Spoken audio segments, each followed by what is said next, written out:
Hello guys, nagbabalik muli ang ating channel. May ipapakita po ko sa inyo ang gawa ng aking asawa. Macarons. Graduate po siya ng pastry. Kaya ito ang kanyang ginagawa ngayon. Macarons. Yan. Anong flavor? Vanilla. Yan. Ito po tayo sa kanyang ginagawa.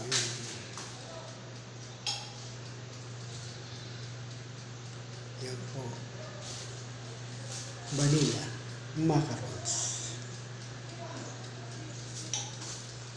Salamat sa testa. Ang kakagamit ng akin. Yun! Tumunog na po. Ibig sabihin, luto na siya.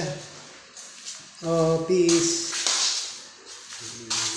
Okay. Salamat.